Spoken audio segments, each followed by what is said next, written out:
ഈശോ മിശിഹായിക്ക് സ്തുതിയായിരിക്കട്ടെ. യേശുവിൽ പ്രിയ സഹോദരങ്ങളെ, എല്ലാവർക്കും നമ്മുടെ കർത്താവായ യേശുക്രിസ്തുവിൻ്റെ നാമത്തിൽ പുതു വർഷത്തിൻ്റെ എല്ലാവിധ നന്മകളും ആശംസിക്കുന്നു. പ്രിയ സഹോദരങ്ങളെ, വിശുദ്ധ ലൂക്കായുടെ സുവിശേഷം 13-ാം അധ്യായത്തിൻ്റെ 6 മുതൽ 9 വരെയുള്ള തിരുവചനം വായിക്കുമ്പോൾ അവിടെ ഇപ്രകാരം പറയുകയാണ്: അവൻ ഈ ഉപമ പറഞ്ഞു. ഒരുവൻ മുന്തിരിത്തോട്ടത്തിൽ ഒരു അത്തിവൃക്ഷം നട്ടുപിടിപ്പിച്ചു. അതിൽ പഴമുണ്ടോ എന്ന് നോക്കുവാൻ അവൻ വന്നു. എന്നാൽ ഒന്നും കണ്ടില്ല. അപ്പോൾ അവൻ കൃഷിക്കാരനോട് പറഞ്ഞു, 3 വർഷമായി ഞാൻ ഈ അത്തിവൃക്ഷത്തിൽ നിന്ന് ഫലം അന്വേഷിക്കുന്നു, ഒന്നും കാണുന്നില്ല.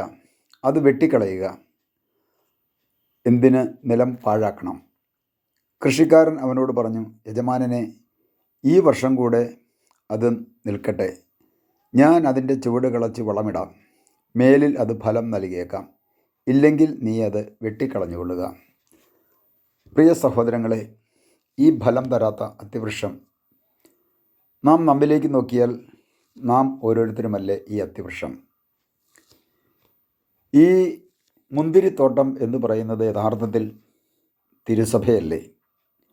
തിരുസഭയിലെ അംഗമായി മാറ്റപ്പെട്ട നാം ഓരോരുത്തരും ഈ മുന്തിരിത്തോട്ടത്തിലെ ഓരോ അത്തിവൃക്ഷങ്ങളല്ലേ? നമ്മെ നട്ടുപിടിപ്പിച്ചത് മാമോദിസ എന്ന കൂദാശയിലൂടെ സ്വർഗീയ ഭവനത്തിലെ അംഗമാക്കി ദത്തെടുത്ത പിതാവായ ദൈവം നമ്മളിൽ നിന്നും ഫലം അന്വേഷിക്കുന്നില്ലേ? ആ ഫലം കായ്ക്കാത്ത വൃക്ഷമായതുകൊണ്ടല്ലേ ദൈവം, പിതാവായ ദൈവം, അത് വെട്ടിക്കളയുവാൻ തോട്ടക്കാരനോട് പറയുന്നത്? യഥാർത്ഥത്തിൽ ഈ തോട്ടക്കാരൻ നമ്മുടെ കർത്താവായ യേശുക്രിസ്തുവല്ലേ? എന്നാൽ യേശുക്രിസ്തുവല്ലേ ആ പിതാവിൻ്റെ മുമ്പിൽ നമുക്ക് വേണ്ടി മധ്യസ്ഥം വഹിക്കുന്നത്? യേശുക്രിസ്തു പിതാവിൻ്റെ മുമ്പിൽ മധ്യസ്ഥം വഹിക്കുന്നു. നമുക്കൊരു വർഷം കൂടി നോക്കാം. അതിനാവശ്യ വളം ഇട്ടുകൊടുത്ത് വെള്ളവുമൊക്കെ കൊടുത്ത് നമുക്ക് നോക്കാം. ഇനി അത് ഫലം തരുന്നില്ല എങ്കിൽ നമുക്കത് വെട്ടിക്കളയാം എന്ന് ഇടയ്ക്ക് നിന്ന് മധ്യസ്ഥം പ്രാർത്ഥിക്കുന്നത് നമ്മുടെ കർത്താവായ യേശുക്രിസ്തു അല്ലേ? പ്രിയ സഹോദരങ്ങളെ, യേശുക്രിസ്തുവിനോടൊപ്പം നമ്മുടെ ഓരോരുത്തരുടെയും പേരുകാരായ വിശുദ്ധരും നമുക്ക് വേണ്ടി മധ്യസ്ഥം വഹിക്കുന്നുണ്ടാകാം. യേശുവിൻ്റെ അമ്മയായ പരിശുദ്ധ അമ്മയും നമുക്ക് വേണ്ടി യേശുവിൻ്റെ മുമ്പിൽ ഒരു തോട്ടക്കാരിയെപ്പോലെ, തോട്ടത്തിൽ ജോലി ചെയ്യുന്ന ഒരു ജോലിക്കാരിയെപ്പോലെ നമുക്ക് വേണ്ടി മധ്യസ്ഥം വഹിക്കുന്നില്ലേ? എന്നാൽ വിശുദ്ധരുടെയും ആ വിശുദ്ധരുടെ കൂട്ടായ്മയിലുള്ള മറ്റുള്ളവരുടെയും മധ്യസ്ഥ പ്രാർത്ഥനയുടെ ഒരു പരിണിത ഫലമായിട്ടല്ലേ പ്രിയ സഹോദരങ്ങളെ ഈ കഴിഞ്ഞ വർഷമെല്ലാം പലതരത്തിലുള്ള അപകടങ്ങളും അനർത്ഥങ്ങളും നമ്മുടെ മുമ്പിൽ കാത്തിരുന്നപ്പോൾ അതിൽ നിന്നെല്ലാം മോചിപ്പിച്ച് സംരക്ഷണം നൽകി നമ്മളെ പരിപാലിച്ച ഒരു നല്ല ദൈവം നമുക്കില്ലേ?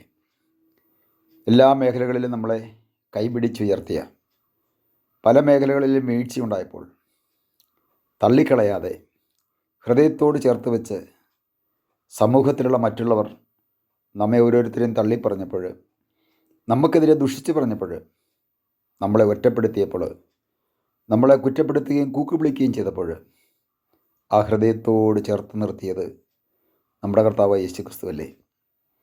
ആ യേശുക്രിസ്തു തന്നെയല്ലേ പറയുന്നത്, നമുക്ക് വെള്ളമൊഴിക്കാം. വചനമാകുന്ന വെള്ളം, പരിശുദ്ധാത്മാവാകുന്ന ജീവജലം നമുക്ക് ഓരോരുത്തർക്കും നൽകാമെന്നല്ലേ ആ തോട്ടക്കാരനായ യേശു പറയുന്നത്? എൻ്റെ പിതാവ് കർഷകനും ഞാൻ സാക്ഷാൽ മുന്തിരിച്ചെടിയുമാണെന്ന്, നിങ്ങൾ അതിൻ്റെ ശാഖകളുമാണെന്ന് കർത്താവ് യോഹന്നാൻ്റെ സുവിശേഷം 15-ാം അധ്യായത്തിൻ്റെ 1 മുതലുള്ള വചനത്തിൽ നമ്മളെ ഓർമ്മിപ്പിക്കുന്നില്ലേ? പ്രിയ സഹോദരങ്ങളെ, പരിശുദ്ധാത്മാവിനെ നമുക്ക് നൽകിക്കൊണ്ട്, ആ ജീവജലം നമ്മളിൽ ഓരോരുത്തരേക്കും നൽകിക്കൊണ്ട് നമ്മളെ കഴിഞ്ഞ വർഷം പരിപാലിച്ചുവെങ്കിൽ ഇതാ ഒരു പുതിയ വർഷവും കൂടി നമ്മളിൽ നിന്ന് ഫലം ലഭിക്കുവാൻ വേണ്ടി, ആ ഫലം നാം മറ്റുള്ളവർക്ക് കൊടുക്കുന്നതിന് വേണ്ടി ഈശോ, നമ്മുടെ കർത്താവ്, ഒരു വർഷം കൂടി നമുക്ക് നൽകിയിരിക്കുന്നു. പ്രിയ സഹോദരങ്ങളെ, നമുക്ക് കർത്താവിന് നന്ദി പറയാം. മറ്റുള്ളവർക്ക് ഫലം ആയി മാറുവാൻ നമുക്കൊരു തീരുമാനമെടുക്കാം. മറ്റുള്ളവരെ സ്നേഹിക്കുവാനും മറ്റുള്ളവരെ അംഗീകരിക്കുവാനും മറ്റുള്ളവർക്ക് നന്മ ചെയ്യുവാനും ഒക്കെ നാം നമ്മുടെ ജീവിതത്തെ ക്രമീകരിക്കുമ്പോഴാണ് ഫലം പുറപ്പെടുവിക്കുന്ന വ്യക്തിയായി മാറുന്നത്. സ്വന്തമായി ധനം സമ്പാദിച്ച് സമൂഹത്തിൽ വലിയ ഒരാളായി മാറുന്നതല്ല ഫലം കായ്ക്കുന്ന വൃക്ഷം. ഫലം കായ്ക്കുന്ന വൃക്ഷം മറ്റുള്ളവർക്ക് തണലായി മാറണം. വിശന്നു വരുന്നവന് ഭക്ഷണമായി മാറണം. തകർന്നു വരുന്നവന് ആശ്വാസമായി മാറണം. മറ്റുള്ളവരുടെ ഹൃദയത്തിൻ്റെ വേദനകൾ തിരിച്ചറിഞ്ഞ് അവരെ ചേർത്ത് നിർത്തുന്നവരായി മാറണം. നമുക്ക് ഫലം തരാത്ത അത്തിവൃക്ഷത്തെ വെട്ടിക്കളയാമെന്ന് പിതാവ് പറഞ്ഞപ്പോൾ ആ വെട്ടിക്കളയേണ്ട ഒരു വർഷം കൂടി നമുക്ക് നീട്ടി നൽകുവാൻ തീരുമാനമെടുത്ത ദൈവത്തിന് നന്ദി പറയാം. ഫലം പുറപ്പെടുവിക്കുന്ന വൃക്ഷങ്ങളായി നമുക്ക് ഓരോരുത്തർക്കും മാറ്റപ്പെടാം. ഒരു നിമിഷം നമുക്ക് പ്രാർത്ഥിക്കാം. കർത്താവായ ദൈവമേ, അവിടുന്ന് ഞങ്ങൾക്ക് നൽകിയ ഈ പുതുവർഷത്തെ ഓർത്ത് ഞങ്ങൾ അങ്ങേക്ക് നന്ദി പറയുന്നു. ഈ പുതുവർഷം അനുഗ്രഹപ്രദമായി മാറുവാനും മറ്റുള്ളവർക്ക് തണലായും ഫലമായി മാറുവാൻ അങ്ങയുടെ വാഗ്ദാനമായ പരിശുദ്ധാത്മാവിനെ ഞങ്ങളിലേക്ക് അയച്ച് അഭിഷേകം ചെയ്യണമേ. പിതാവിൻ്റെയും പുത്രൻ്റെയും പരിശുദ്ധാത്മാവിൻ്റെയും നാമത്തിൽ ആമേൻ.